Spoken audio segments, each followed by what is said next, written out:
बिस्मिल्लाहिर्रहमानिर्रहीम। अस्सलाम वालेकुम बच्चों, कैसे हैं आप? यकीनन ठीक हो गए। आज उर्दू में हम शायरी को पढ़, ठीक है। उर्दू अदब में शायरी आपकी सेकेंडरी क्लास में शायरी में पहली गज़ल मीर तक़ी मीर की है। आज हम मीर तक़ी मीर की गज़ल पढ़ने से कबल थोड़ा सा मीर तक़ी मीर के बारे में और शेर और शायरी और गज़ल के बारे में तबसरा करेंगे, ठीक है। आज हम जो है गज़ल के मफ़हूम को समझेंगे और फिर शेर क्या है, शायरी क्या है, उसके बारे में बात करेंगे। तो सबसे पहले मैं आपको बताऊं कि शेर क्या है, ठीक है।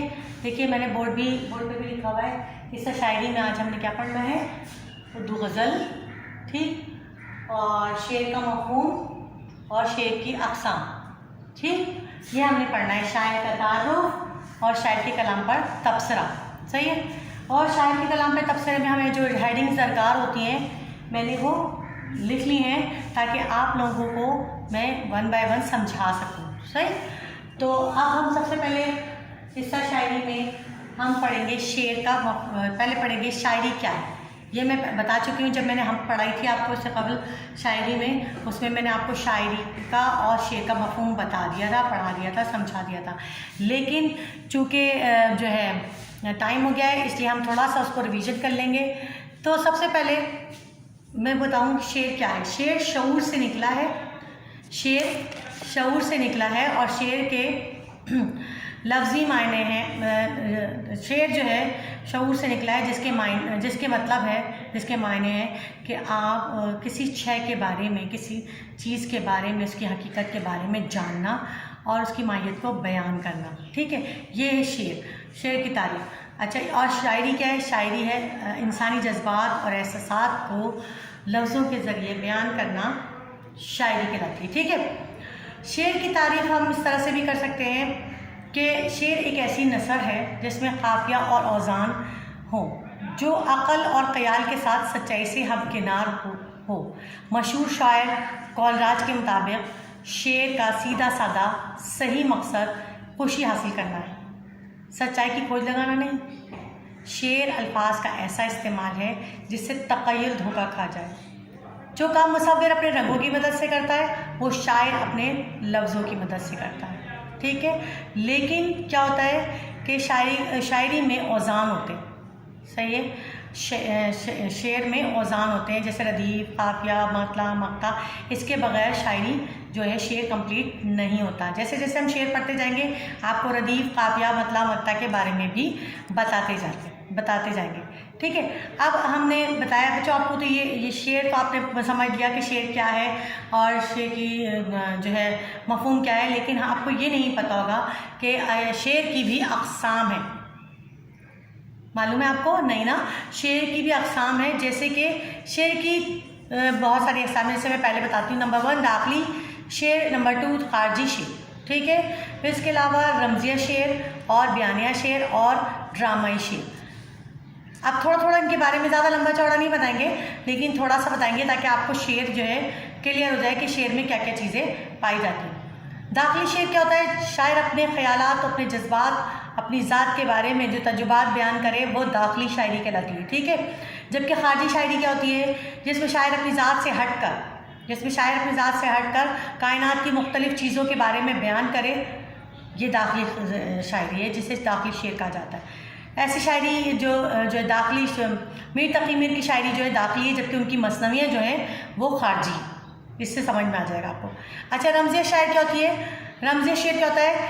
ये शेर का सबसे बुलंद दर्जा होता है, जिसमें शेर में रोब होता है, इसमें एक दबदबा होता है। और उर्दू शायरी में ऐसे अशार कम हैं क्योंकि इसका दर्जा बहुत ज़्यादा बुलंद है, और ऐसे शेर कम ही जो है उर्दू शायरी में नज़र आएंगे आपको। बयानिया शेर क्या होता है? बयानिया शेर में किसी क़िस्सा, कहानी, दास्तान के बारे में तफसील से बयान किया जाता है। जिसकी मिसाल दया नसीम शंकर की मसनवी जो है गुलज़ार नसीम है, और मीर तक़ी मीर की मसनवियाँ हैं, जिसमें पूरा एक क़िस्सा, कहानी बयान की गई है, जिसे बयानिया शेर कहा जाता है। ड्रामाई शेर क्या होता है? ड्रामाई शेर होता है ऐसा शेर जो मौसीक़ी के साथ تفصیل سے جیسے موسیقی کے ساتھ بناؤ. یونانیوں نے اس میں بھی 2 قسمیں نکال لی ہیں. ٹھیک ہے, کیا ایک ہزنیہ اور ایک تربیہ.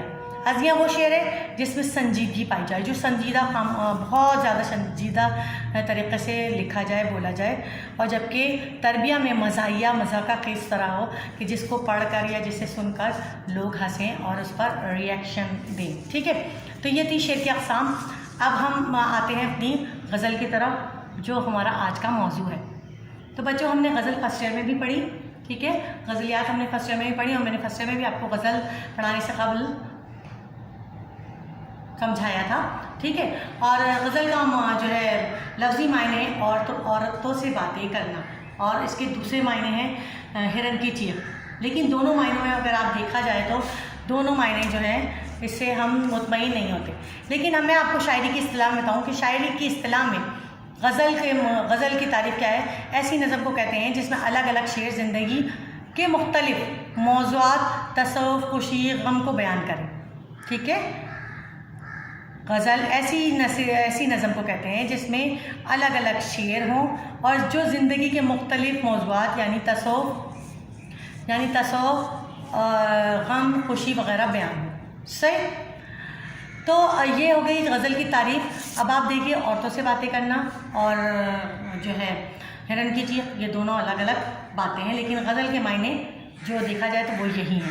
ٹھیک ہے, اچھا, پہلے زمانے میں, قدیم زمانے میں غزل جو ہے صرف 2 موضوعات پہ لکھی جاتی تھی. ایک میں نے بتایا تھا نا آپ کو فرسٹ ایئر میں, ایک تھی کہ عشق حقیقی یعنی اللہ کا عشق, ایک ہوتا تھا عشق مجازی یعنی بندے سے عشق. یہ 2 موضوعات ہیں. لیکن جیسے جیسے زمانہ ترقی کرتا گیا, غزل کا جو دائرہ تھا وہ وسیع ہوتا گیا, اور اس کا صحرا ہم بہت سارے ایسے شعراء کو دیکھتے ہیں جنہوں نے غزل کا جو ہے دامن وسیع کر دیا, جیسے حسرت موہانی, نظر بربادی, علامہ اقبال. یہ وہ شعراء ہیں جنہوں نے غزل کو محبوب, بلبل, بوٹے, چاند, سورج سے نکال کے زندگی کی اصل حقیقتوں سے روشناس کریں. ٹھیک ہے, تو یہ تھا غزل کا تعارف. ہم نے غزل کو سمجھا, غزل کو پڑھا, ٹھیک ہے, اور اچھی طرح سمجھ لیا. اب کیا ہے, ہمارے پاس ہے شاعر. شاعر کون ہے ہمارے پاس؟ شاعر ہے ہمارے پاس میر تقی میر. پہلے شاعر ہے ہمارے پاس میر تقی میر. صحیح ہے, ٹھیک ہے بچوں. میر تقی میر کا جو مقام ہے وہ کسی سے